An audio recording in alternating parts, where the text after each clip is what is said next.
everybody, welcome to my house again. Today we're going to talk about a very essential point, which is 10 facts about English culture and the language that you didn't know.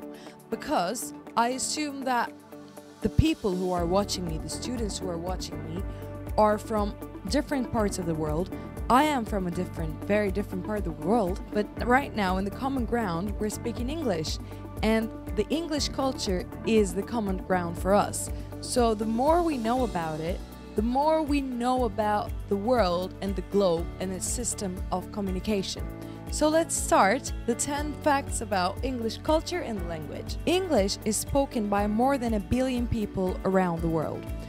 So you can break down who speaks English and to what level in a variety of ways, but English is growing in global importance and is already spoken by around 1.75 billion people around the world at a useful level. So this number is astonishing, and it's growing every day more and more. Tea is the most quintessentially English drink. Tea may seem as natural a pairing with gin and tonic are together with English breakfast, but this wasn't always the case. Until tea only came to England prominence in English culture in the 17th century when Charles II married the tea-loving Portuguese princess, Catherine of Braganza. And from then on, tea houses began to pop all around London. And then, of course, tea became very, very popular in British Isles, but English have a particular love for a cup of tea. English is the global language for business. English continues to be default language of business for many, many organizations and countries. The British Council even goes as far as to argue that English belongs to the world. English is an official language in over a quarter of the world's countries. Other than being widely spoken, English is also officially the official language in more than a quarter of the world. In 195 countries in the world, over 50 countries are speaking English officially. And some of these, of course, used to belong to the previous British Empire, and some of these countries are still New Zealand, UK, the US, Australia, and every country you know. English pronunciation is infuriating for language learners. It is very hard at the beginning to understand some words are actually written the same way but sound so differently, or to even understand the reason of those silent letters exist. For example, you can't lead the way while you're carrying a lead pipe. So both are written the same way but pronounced differently. And for example, you can eat a plum while aiming not to plumb in new depths. So both words are written differently but pronounced in the same way. So the answers to such questions are a little bit complicated, and many of these issues likely originate because of the complex origins of the English language. English has a complicated family history.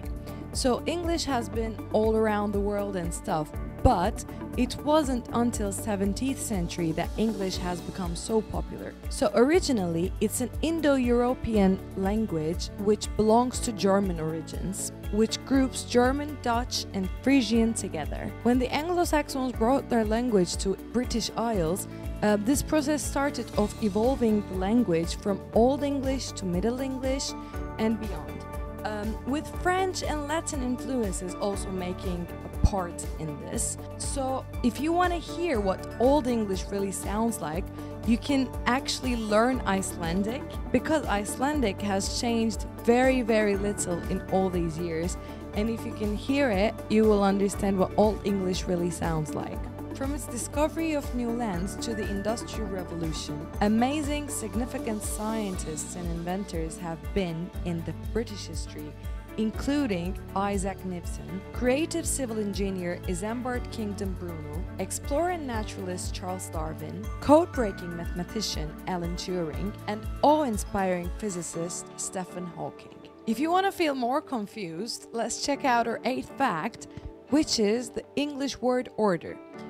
So when you're describing some things in English and you need to use some adjectives, there's a certain order for the adjectives.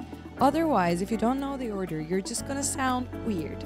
For example, let's assume you have a new car and it's red, big and shiny. So you say it's a big, shiny red car, but you never say it's red, shiny, big. So it doesn't sound right to you, right? Because the rule is with the adjectives, you gotta first put the opinion and the size and the quality and the shape, age, type, color, purpose. So it goes like this. It's very unlikely for you to use all these adjectives just for one thing, but if you do, you shouldn't miss the order, otherwise you're just gonna sound really weird. Here's another language learning complication, which is irregular verbs. So when you make a word past tense in English, for example, you can say work, worked, record, recorded, listen, listened.